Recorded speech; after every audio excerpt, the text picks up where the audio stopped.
Congolais qui ont une force spirituelle, hein, des Congolais qui ne sont pas attachés au bien matériel, des Congolais et qui sont complètement inébranlables. Pour être inébranlable, il faut être assisté d'une certaine force, c'est ce que nous appelons la force de l'esprit. La force de l'esprit. Donc il faut se lever à des dimensions surélevées, spirituelles, pour comprendre le combat que nous sommes en train de mener sur le Congo-Brazzaville. J'ai aussi eu beaucoup d'échos que Sassou Nguesso a l'habitude de nous suivre. Il a l'habitude de me suivre particulièrement. Mais c'est une bonne chose, hein, que Sassou a l'habitude de nous suivre. Nous avons toujours dit que c'est un combat, ce combat c'est un combat intellectuel. Tout d'abord, hein, c'est un combat intellectuel. Ce n'est pas un combat émotionnel. Voilà pourquoi nous avons dit que nous ne mènerons jamais ce combat avec des émotions. Il y a parfois des moments où on essaie de rentrer un peu dans des émotions.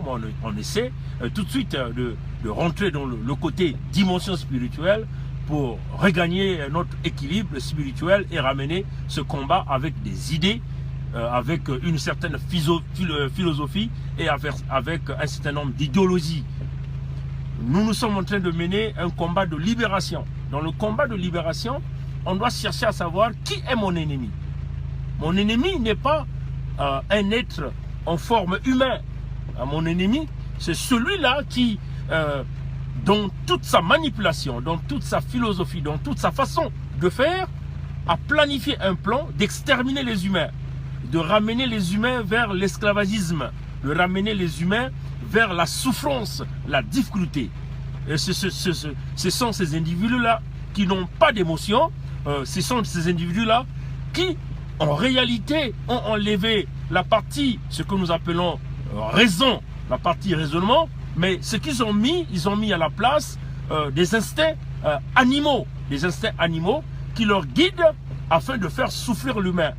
Et c'est en réalité ce comportement qu'a Sassou Nguesso, en réalité ce comportement qu'a tous ces gens qui sont autour de Sassou Nguesso, parce qu'ils se sont bâtis autour d'une génération qui s'est simplement décidé de briser le Congo dans tout son ensemble, de briser la nation qui est un bien commun, parce qu'il faut le dire que le Congo appartient à tout un chacun de nous.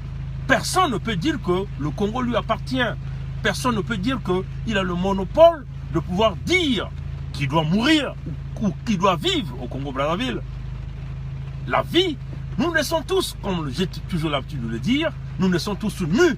Le bien matériel, nous venons le trouver sur cette terre.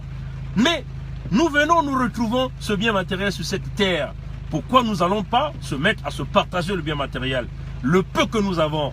Pourquoi nous ne pensons pas à donner le peu que nous avons?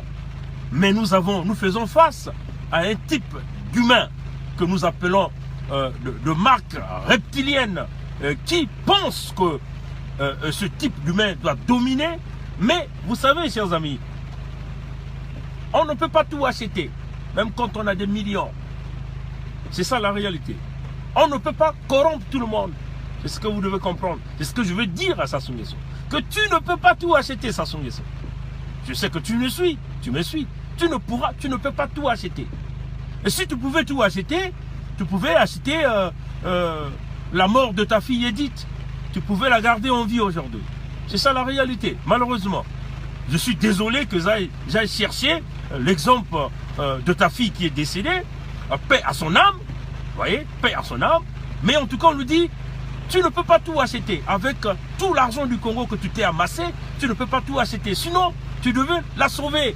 Tu n'as pas pu la sauver. Même avec les multimilliards que tu détenais de l'argent du contribuable congolais, tu n'as pas pu ramener ta fille Edith à la vie. Comme d'ailleurs moi, je n'ai jamais pu ramener mon père, ma mère, mes frères, mes soeurs. Comme déjà tous les Congolais n'ont pas pu ramener tous les citoyens congolais qui sont morts à la vie. Parce que nous ne pouvons pas tout avoir.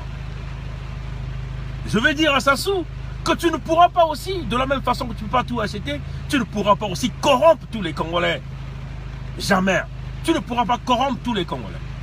C'est ça la réalité. Malheureusement, si tu pouvais corrompre tous les Congolais, je serais déjà à côté de toi. Parce que vous avez une fois tenté, vous n'arrivez pas.